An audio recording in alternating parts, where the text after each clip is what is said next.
Subscribe now and press the bell icon. Never miss an update. Students, जो last class थी उस last class में आप लोगों ने मैट्रिक्स के बारे में, मैट्रिक्स के रिप्रेजेंटेशन के बारे में, मैट्रिक्स के ऑर्डर क्रम के बारे में, मैट्रिक्स को ऐड करना, टू और मोर मैट्रिक्स को ऐड करना, सब्ट्रैक्ट करना, एक दूसरे से मल्टीप्लाई करना और उन्हीं का एक एप्लीकेशन जिसे हम बोलते हैं एलिमेंट्री ट्रांसफॉर्मेशन के हेल्प से किसी भी मैट्रिक्स का इनवर्स मैट्रिक्स निकालना सीखा।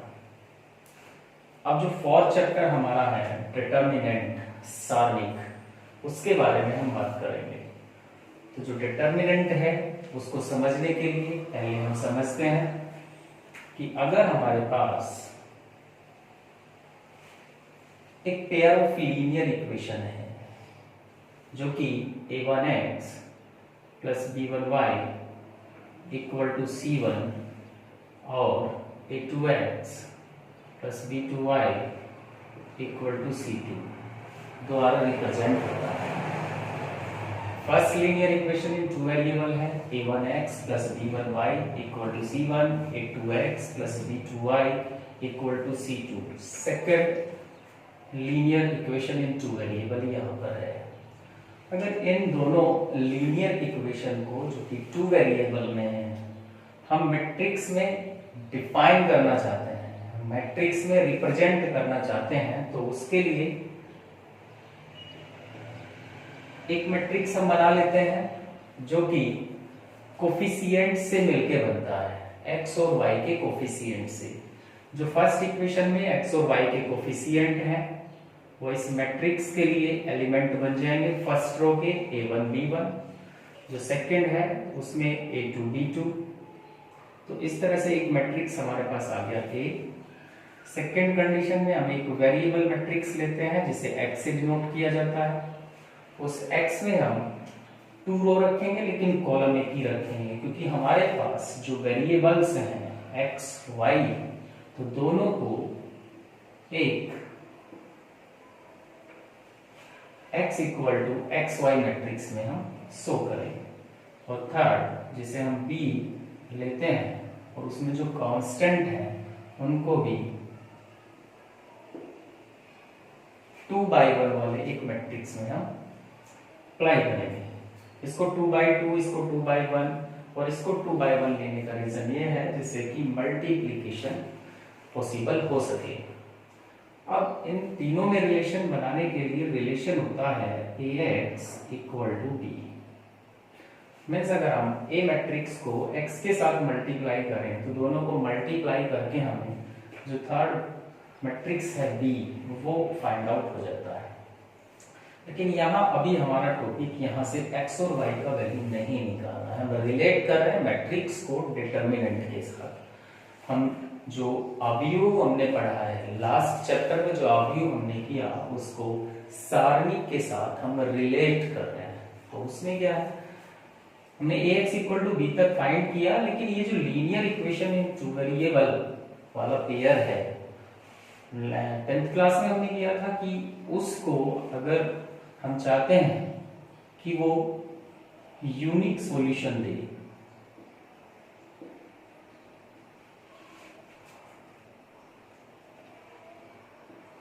तो उस कंडीशन में एक प्रतिबंध हमारे पास था। तो वो क्या था कि a1 upon a2 does not equal to b1 upon b2। इसी कंडीशन को a1 upon a2 does not equal to b1 upon b2 को क्रॉस मल्टीप्लाई जब हम करते हैं तो a1 b2 does not b1 a2 हमें मिल जाता है।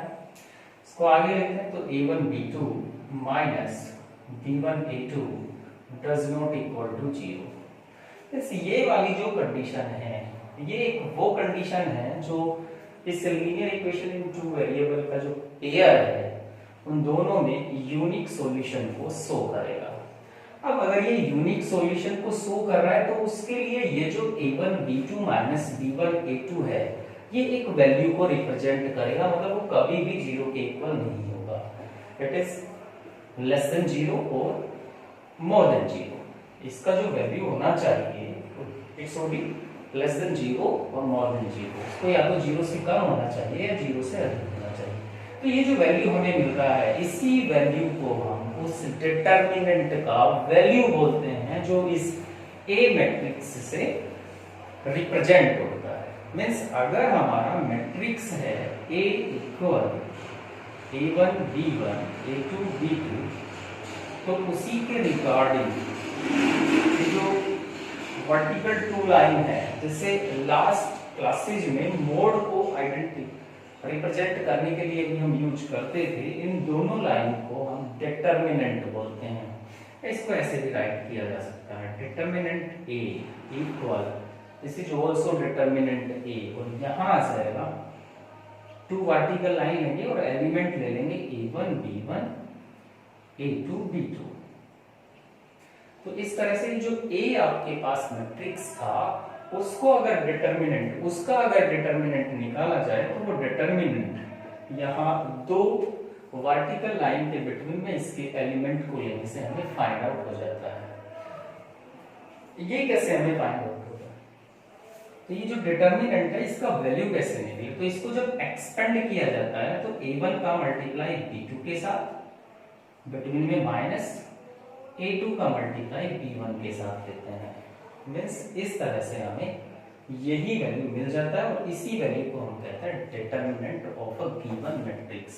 यहाँ जो मैट्रिक्स गिवन किया गया था उसका एक डिटर्मिनेंट हमने फाइंड कर लिया, जिसको रिप्रेजेंट करने के लिए DET A या डिटर्मिनेंट A और मॉड भी बोला जाता है इसमें, इसको भी बोलेंगे determinant of A A1 B1 A2 B2। और वो भी अब पहले हमारा रेक्टेंगुलर प्रॉक्सी जब यहाँ पर यूज कर रहे थे, रेक्टेंगुलर एरे यहाँ पर यूज कर रहे थे, इस डिटर्मिनेंट के लिए रेक्टेंगुलर एरे यूज ना करके टू वर्टिकल लाइन को यूज किया जाता है। बाकी सारे जो एलिमेंट होते हैं एज इट रहते हैं, सेम रहते हैं। तो ये एक मैट्रिक्स की हेल्प से एक मैट्रिक्स को एक डिटर्मिनेंट में हमने चेंज किया, और उसका रीजन ये है, यही वाली वैल्यू हमें क्यों मिलती है, उसके लिए आप देखते हैं, उसके लिए यूनिक सॉल्यूशन होना इसका जरूरी है। और इसका यूनिक सॉल्यूशन अद्वितीय तब आएगा जब condition A1 B2 minus A2 B1 को सेटिस्फाई करे। इसके बाद आता है order of a determinant.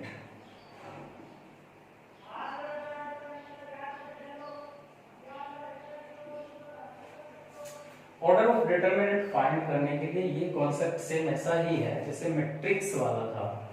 Order निकालने के लिए हमारे पास ना कोई डिटर्मिनेंट A है जिसे हम 1 2 3 4 5 6 सॉरी वर्टिकल लाइन 7 8 9 से रिप्रेजेंट करते हैं। तो अगर इसके ऑर्डर की बात करें तो ऑर्डर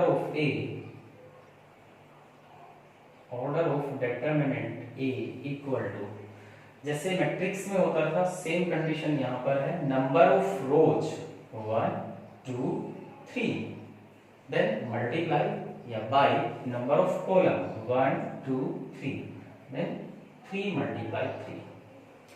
तो ये जो डिटर्मिनेंट है वो 3 ऑर्डर का एक डिटर्मिनेंट हमारे पास है। एक पॉइंट ये है नोट करने वाला कि किसी भी स्क्वायर मैट्रिक्स को ही डिटर्मिनेंट के फॉर्म में चेंज किया जा सकता है। अगर मैट्रिक्स स्क्वायर मैट्रिक्स नहीं है, स्क्वायर मैट्रिक्स मींस एक ऐसा मैट्रिक्स जिसमें number of row and number of column दोनों सेम हो। अगर ऐसा नहीं है कि हमारा मैट्रिक्स स्क्वायर मैट्रिक्स नहीं है तो उसको डिटर्मिनेंट में हम कन्वर्ट नहीं कर सकते, उसका डिटर्मिनेंट हम फाइंड नहीं कर सकते। डिटर्मिनेंट केवल तभी फाइंड किया जाएगा जब मैट्रिक्स एक स्क्वायर मैट्रिक्स हो, अवयव हो, एक वर्ग अवयव हो। तो इसको 3/3 का बोलते हैं। अगर 2/2 के लिए तो एग्जांपल हो जाएगा matrix determinant A B C D, इसमें number of rows 1 2, number of column 1 2, तो ये हो गया 2 बाय 2। 1 के लिए अगर लेते हैं देन क्या आ जाएगा, डिटर्मिनेंट ए 5,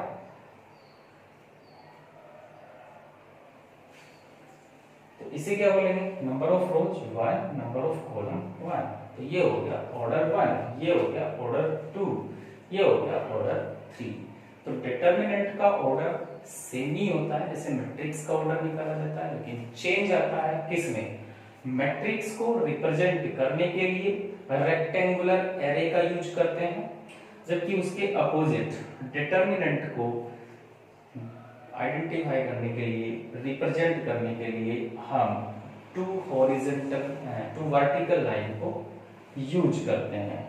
तो उसमें केवल 2 वर्टिकल लाइन का यूज किया जाता है, जबकि जो मैट्रिक्स होता है उसमें पूरा रेक्टेंगुलर एरे को यूज किया जाता है, रेक्टेंगुलर एरे चलता है उसमें। मैट्रिक्स जो होता है उस मैट्रिक्स का वैल्यू हम नहीं निकाल पाते हैं, उसको एक्सपेंड नहीं किया जा सकता, जबकि जो डिटर्मिनेंट होता है उसको एक्सपेंड किया जा सकता है, उसका विस्तार किया जा सकता है, और विस्तार करने के बाद उसका वैल्यू फाइंड आउट किया जा सकता है। तो ये जो एक्सपेंशन ऑफ डिटर्मिनेंट्स है, मतलब एक्सपेंड कैसे हम किसी भी डिटर्मिनेंट को करते हैं, उसका विस्तार कैसे किया जाता है उसको देखेंगे। If we have a determinant a 2 3 5 6 और हम चाहते हैं कि हम इस डिटर्मिनेंट को एक्सपेंड करें, तो एक्सपेंड करने का सीधे सीधे प्रोसेस ये हो गया 2 बाई 2 वाले केस में कि determinant of a equal to cross multiply इनकी हम कर देंगे एक तरह से कि इसकी मल्टीप्लाई इसके साथ, बेटिकली में माइनस लेना होता है 5 की मल्टीप्लाई 3 के साथ, means 2 multiply 6 minus 5 multiply 3। 2 multiply 6 करेंगे तो 2 6 12 और 5 3 15, जैसे ही माइनस करते हैं तो आंसर मिलता है -3। तो इसे बोलते हैं value of determinant for expand करना। लेकिन क्वेश्चन ये हो सकता है सर ये तो 2 बाई 2 का मैट्रिक्स है, 2 बाई 2 ऑर्डर का, तो आपने इसको फाइंड कर लिया, उसको एक्सपेंड कर लिया इस प्रोसेस से। लेकिन अगर मैं डिटर्मिनेंट 1 बाई 1 का हो, 5 यहाँ पर राइट किया जाता है, तो जैसे ही आप इसको एक्सपेंड करेंगे तो एक्सपेंड करने में ये अकेला है, तो इसका आंसर भी 5 है। ऐसे ही जैसे ये 1 बाई 1 का है, ये 2 बाई 2 का है, अगर हम एक्सपेंड करना चाहते हैं एक ऐसे डिटर्मिनेंट को जो 3 बाई 3 ऑर्डर का है, 1 2 3 4 5 6 7 8 9, ये इस 3 बाई 3 ऑर्डर वाले डिटर्मिनेंट के एलिमेंट हमारे पास हैं और हम चाहते हैं कि इसको एक्सपेंड करना। तो किसी भी 3 बाई 3 के डिटर्मिनेंट को एक्सपेंड करने के लिए उसको या तो रो के एलोन एक्सपेंड किया जाता है या फिर कॉलम के एलोन एक्सपेंड किया जाता है। रो के एलोन करना चाहते हैं तो रो इसमें 3 होती है, R1 R2 R3। कॉलम के एलोन करना है तो कॉलम भी 3 होते हैं, C1 C2 C3। तो आप जो चाहें, जिसको चाहें उसको लेकर इसको एक्सपेंड किया जा सकता है। जैसे मैं आपको बताता हूं, expanding determinant A along R1, हमने फर्स्ट रो के अकॉर्डिंग इसको along इसको एक्सपेंड किया, तो उसका प्रोसीजर क्या है। सबसे पहले यहां हम -1 लेते हैं और उसका पावर लेते हैं। वो पावर क्या लेते हैं, जैसे इसको आप बोलेंगे ये होता है A11, A12, A13। 1 means first row first element, 1 means first row second element, और A13 means first row third element. इसके अलोंग जब हम कर रहे हैं तो सबसे पहले हमें -1, जब एक्सपेंड हम करते हैं तो -1 को रखना होता है, उसकी पावर रखनी होती है, जैसे ये हमें चाहिए। जब हम R1 के अलोंग कर रहे हैं तो सबसे पहले हमारे पास आएगा A11 जो कि यहाँ पर 1 है। अब इस -1 की पावर हमें लगानी है। वो -1 की पावर क्या होती है? A11 जो हम ले रहे हैं, जो A11 है रो और कॉलम, इन दोनों को यहाँ प्लस में रखना होता है। A11 है तो -1 पावर 1 + 1, ये हमारे पास आ गया A11। अब इसके साथ आएगा, इसको हम हाइड कर लेंगे ऐसे, इसको हाइड कर लेंगे ऐसे। अब हमारे पास ये वाला डिटर्मिनेंट, जो स्मॉल डिटर्मिनेंट कहा जा सकता है, मिल जाता है। क्या है वो? 5 6 8 9। ये आपने 1 1 के अराउंड इसको रखा। सेकंड में आते हैं, प्लस लगाएंगे, यहां भी आपको -1 देना होता है और उसका पावर, अब आपको चूंकि आप R1 से एक्सपेंड कर रहे हैं तो अब आपको नीड है A12 का, तो ये जो -1 लगा है उसका पावर आ जाएगा A12। अब की बार हमारे पास है जिसमें फर्स्ट रो और सेकंड एलिमेंट है, मतलब 1 और 2 हमारे पास है, तो पावर में 1 + 2 आ जाता है। यहां कह सकते हैं -1 का पावर होता है I + j। I जो होता है ये वाला एलिमेंट को शो करता है I, और ये J को शो करता है। I मींस रो और ये नंबर ऑफ एलिमेंट जो भी रहेगा उसमें। इसको करने के बाद अभी हम चल रहे थे किस पर? 2 पर। 2 पर हम आ जाते हैं और उसके साथ एक और डिटर्मिनेंट आता है। कौन सा डिटर्मिनेंट है वो? अब आपने 2 को हाइड कर दिया, आपने इसको फर्स्ट वाले रो को हाइड कर दिया, 2 के नीचे वाले कॉलम को हाइड किया, 2 के साथ वाले रो को हाइड किया, तो ये 4, ये 6, ये 7, ये 9, ये 4, ये 6 और ये 7 और ये 9। अभी इसको हम R1 के अलोंग एक्सपेंड कर रहे हैं, R1 के साथ, पंक्ति R1 के साथ इसका विस्तार कर रहे हैं। 2 एलिमेंट को हमने ले लिया, A11 A12। अब हमें नीड है प्लस A13 की। A13 में भी ये -1 तो आना ही आना है, उसका पावर आ जाएगा 1, क्योंकि आपके पास है A13 तो 1 + 3 एलिमेंट उठाएंगे, वो एलिमेंट है 3। उसके साथ जो उसका छोटा पार्ट है डिटर्मिनेंट का, उसको रखेंगे। जब आप A13 को ले रहे हो तो ये वाला हाइड हो जाएगा, ये भी हाइड हो जाएगा, बचेगा क्या? 4 5 7 8, तो यहाँ आ जाएगा 4 5 7 और 8। अब आप इसको सोल्व आउट कर देंगे। जैसे आप इसको सोल्व करके जो भी आंसर आपको मिलता है वही इस गिवन डिटर्मिनेंट का एक्सपेंडेशन होगा, या फिर वही उसका वैल्यू होगा विस्तार के साथ, एक्सपेंड करने के साथ। तो -1 पावर 1 + 1 मतलब 2 हो गया, -1 पावर 2 मतलब +1 आ जाएगा, ये 1 है ही इनटू में। इसको अगर हम करें तो ये कितना हो गया? 5 4 9 है भैया, 5 9 45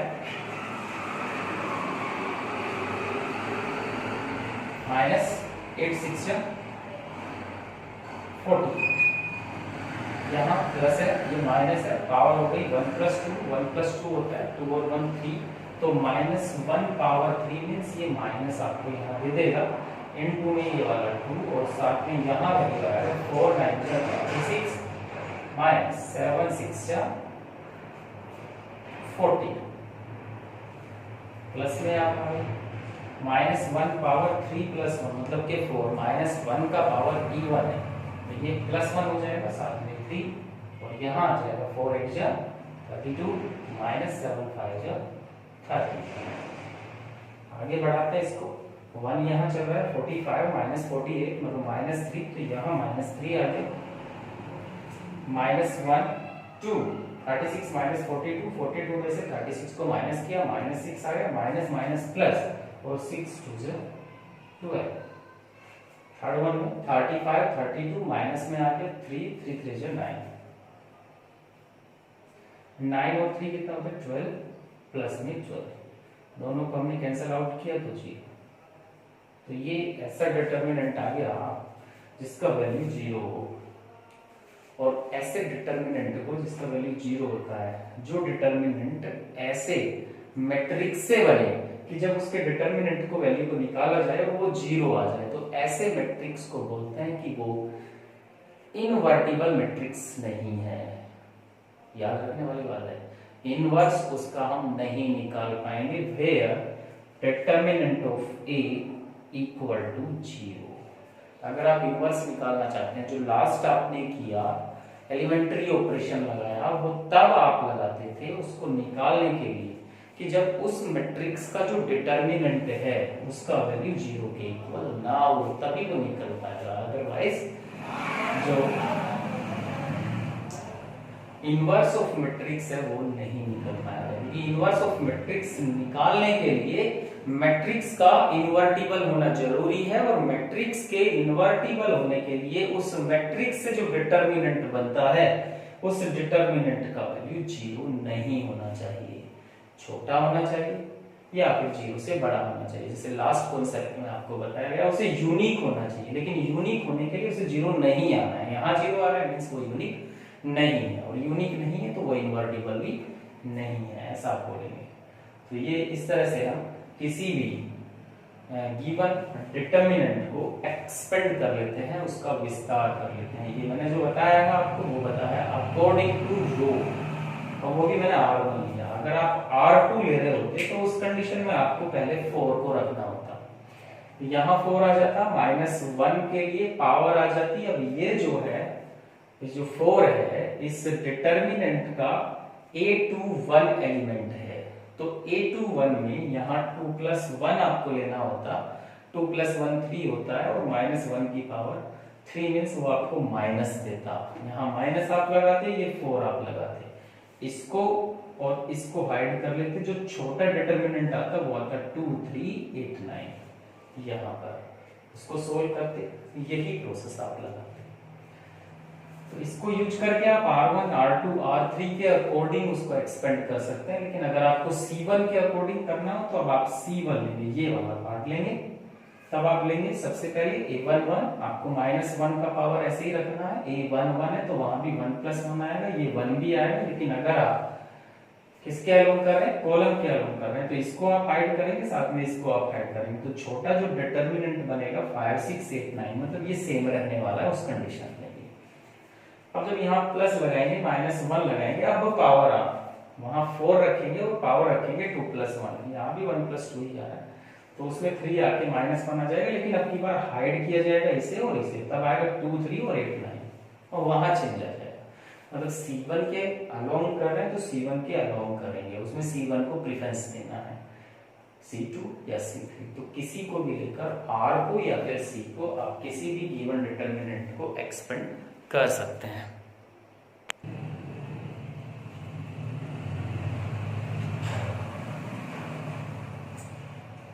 नेक्स्ट, अभी सारणी के डिटर्मिनेंट के एक्सपेंडेशन के बारे में आपने किया, एक्सपेंशन के बारे में आपने किया।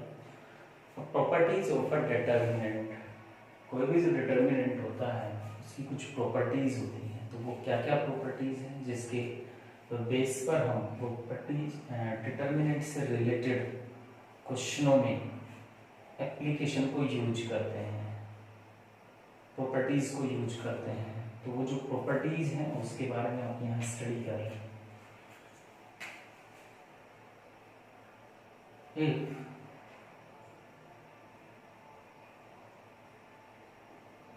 If we interchange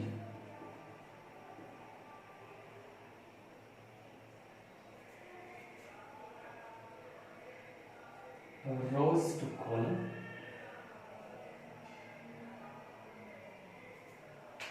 or column to rows in a determinant,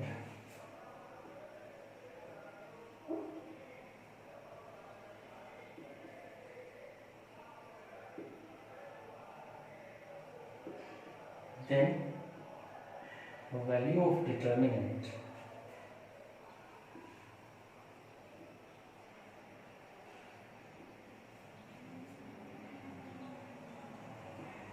remain to be same.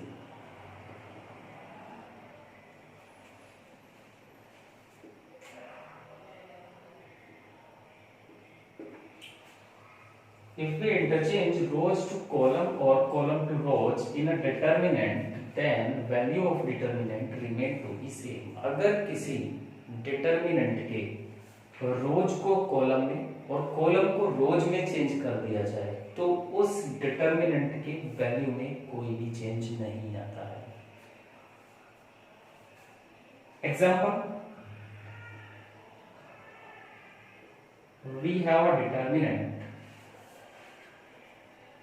in which elements are A, B, C, D, E, F, G, H and I. इसी डिटर्मिनेंट को रो को कॉलम और column को रो में interchange कर लेते हैं. Next, अभी यहाँ पर जो सेकंड डिटर्मिनेंट आया उसमें फर्स्ट रो जो ABC पहले था अब वो उसका फर्स्ट कॉलम हो गया. D, E, F, G, H, I. But इस डिटर्मिनेंट का वैल्यू और इस डिटर्मिनेंट का वैल्यू, दोनों डिटर्मिनेंट का वैल्यू जो पहले वैल्यू आ रहा था वही वैल्यू अब भी मिलेगा.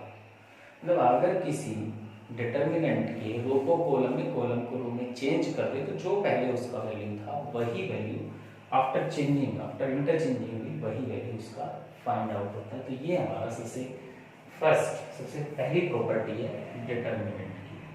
Second, if in a determinant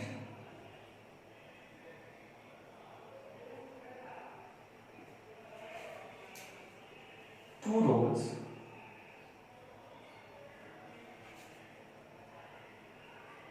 or two column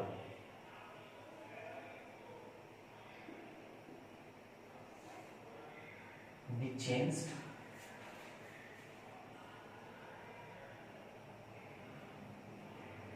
in each other,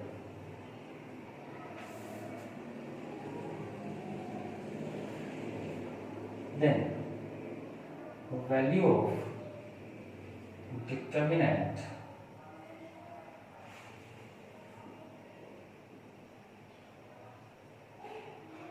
remain to be same, but sign is different.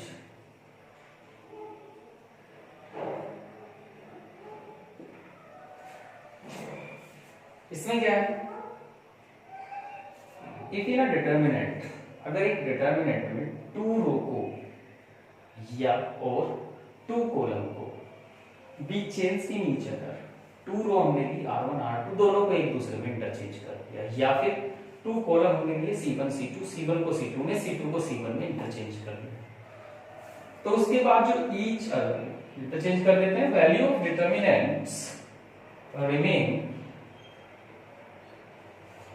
To be same but sign is different.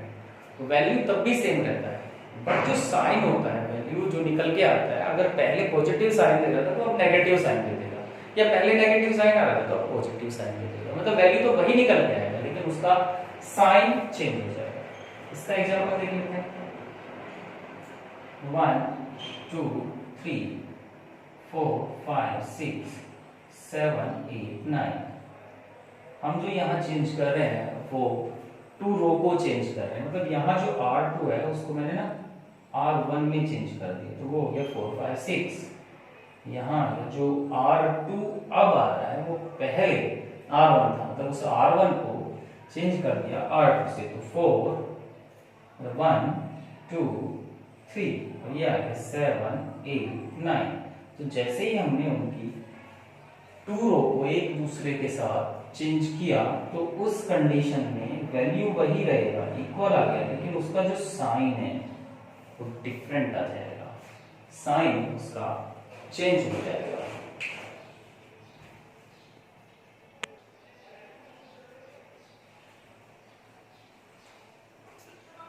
Property third, if two rows or two columns are identical of a determinant, then value of determinant remain to be 0. अगर हमारे पास कोई ऐसा determinant है जिसका या तो जिसके दो कॉलम इक्वल एलिमेंट वाले हो या फिर दो रो इक्वल एलिमेंट वाले हो, तो उस कंडीशन में आइडेंटिकल मतलब सेम हो। पहली रो 1 2 3, दूसरी रो भी 1 2 3, या तीसरी रो 1 2 3, मतलब दो रो या फिर two column, two row or two column are identical of a determinant, then the value of determinant remain to be 0. Right? A, B, C, D, E, F, और this is फिर A, B, C। तो उस condition में ये जो determinant है उसका value 0 हो जाता है। जैसे ये रो पर अप्लाई हुआ A, B, C, यहाँ R1 और R3 दोनों identical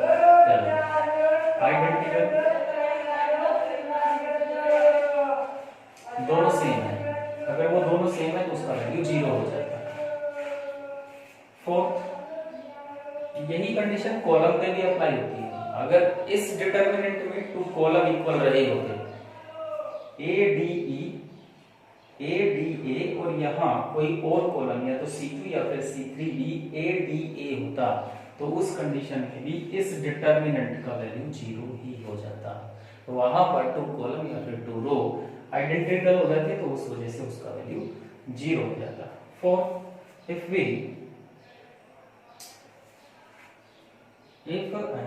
multiply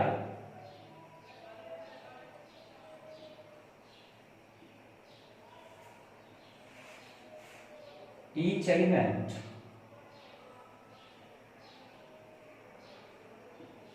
of a row or column of a determinant,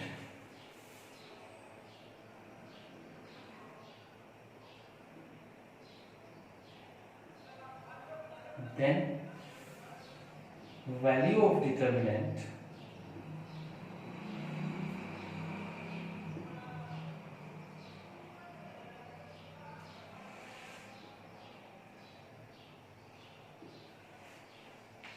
multiply by k,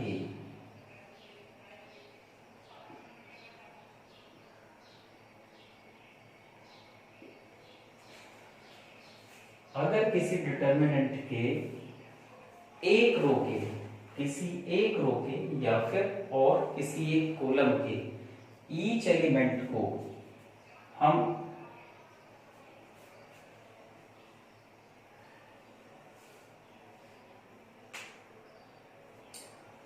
if we multiply each elements of a row of a determinant by k, then value of determinant multiply by k। अगर हमने किसी भी determinant के रो में ले लीजिए या column में ले लीजिए, like A B C D E F G H I, each element को हमने k से मल्टीप्लाई कर दिया। यहां भी k, ये हमने R1 के लिए लिया। आप इसको R1 को सोना करके R2 के लिए भी ले सकते थे, मतलब ABC को सेम रखते k का मल्टीप्लाई यहां कर देते। तो अगर किसी एक रो में या किसी एक कॉलम के ईच एलिमेंट में एक ही स्केलर क्वांटिटी, एक ही कांस्टेंट क्वांटिटी से मल्टीप्लाई होता है, तो वो इक्वल हो जाता है, मतलब उस कांस्टेंट क्वांटिटी की मल्टीप्लाई उस डिटर्मिनेंट के साथ हो जाती है। मींस इसको आप ऐसे भी राइट कर सकते हैं, k मल्टीप्लाई में आगे A B C D E F G H I, या आप ऐसे भी बोल सकते हैं कि अगर एक रो के एलिमेंट में से कुछ कॉमन है तो उसको वहां से हटाकर मल्टीप्लाई में भी राइट किया जा सकता है इन अ डिटर्मिनेंट, और ये प्रॉपर्टी 4 होती है। डिटर्मिनेंट की ये प्रॉपर्टी 4 होती है।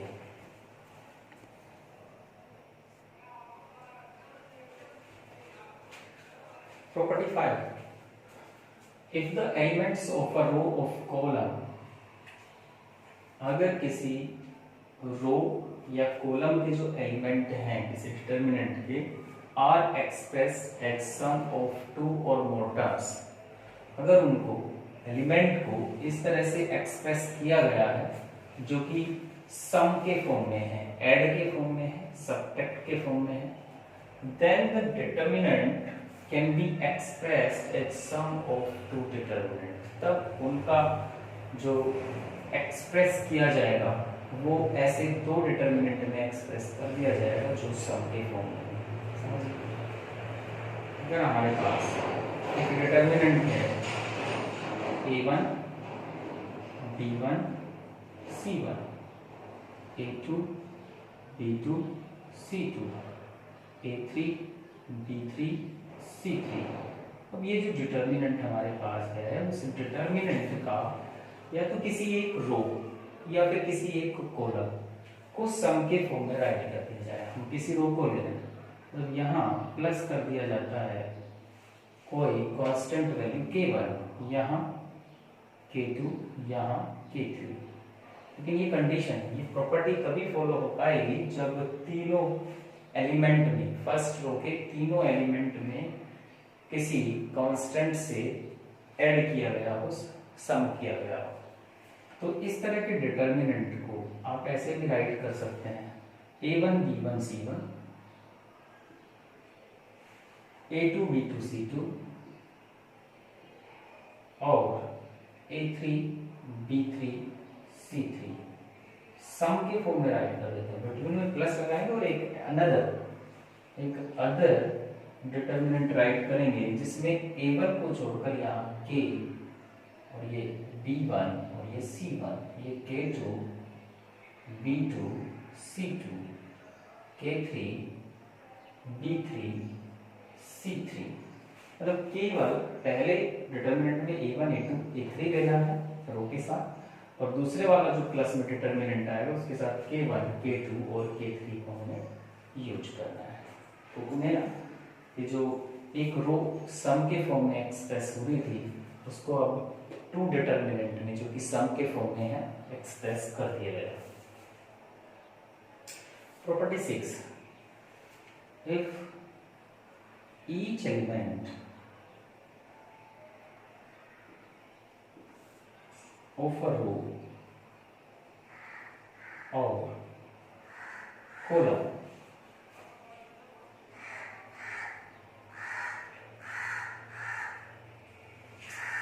if each element of a row or column of a determinant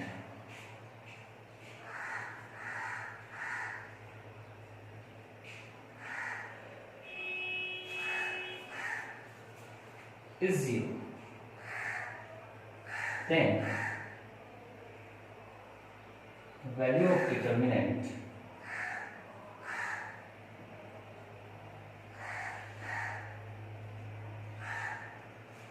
remain होगी 0।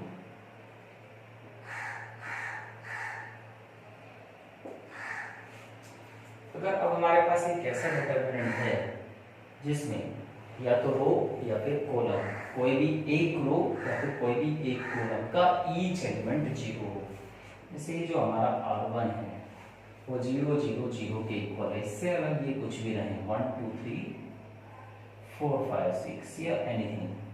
लेकिन अगर उसमें एक रो और एक कॉलम के एवरी एलिमेंट का वैल्यू 0 हो तब उस डिटर्मिनेंट का वैल्यू 0 हो जाएगा। ये प्रॉपर्टी 6।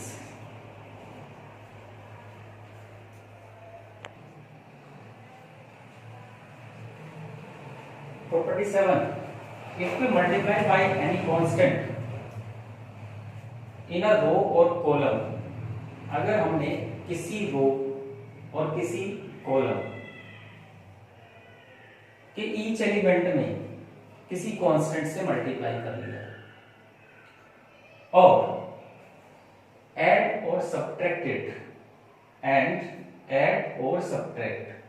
और उस रो या कॉलम को किसी अदर रो के साथ add or subtract it in any row or column, उसको छोड़कर बाकी किसी को in any other row and or column, then value of determinant remain to be same.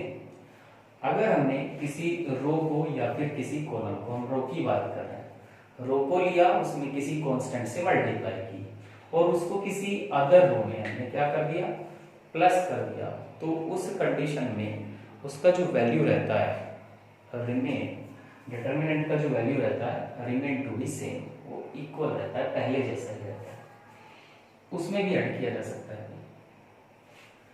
तो इसमें एग्जांपल क्या रहेगा, आपके पास डिटरमिनेंट है a1 b1 c1, a2 b2 c2, a3 b3 c3। आपने क्या किया, जो फर्स्ट रो है a1 a2 a3 जिसके एलिमेंट हैं, उस a1 को आपने k से मल्टीप्लाई किया और उसको ऐड भी कर दिया r1 में ही, मतलब a1 प्लस a1k हमने राइट किया। यहाँ सेकंड में a2 प्लस a2k और थर्ड में a3 प्लस a3k। तो जैसे ही हमने इसके फर्स्ट रो को चेंज कर दिया, कैसे चेंज किया, इस रो को हमने लिया, उसमें एक कांस्टेंट की मल्टीप्लाई की ईच एलिमेंट में और उस एलिमेंट को उसी R1 में हमने प्लस कर दिया। तो प्लस करने के बाद जो रिजल्टिंग डिटरमिनेंट है उसका वैल्यू भी सेम रहेगा। ये जो रिमेनिंग एलिमेंट्स हैं वो सभी अनचेंज होंगे, उसमें कोई भी चेंज नहीं है। तो ये भी इम्पोर्टेंट है क्योंकि इसी को मोस्टली यूज किया जाता है जब हम एप्लीकेशन करते हैं डिटरमिनेंट की।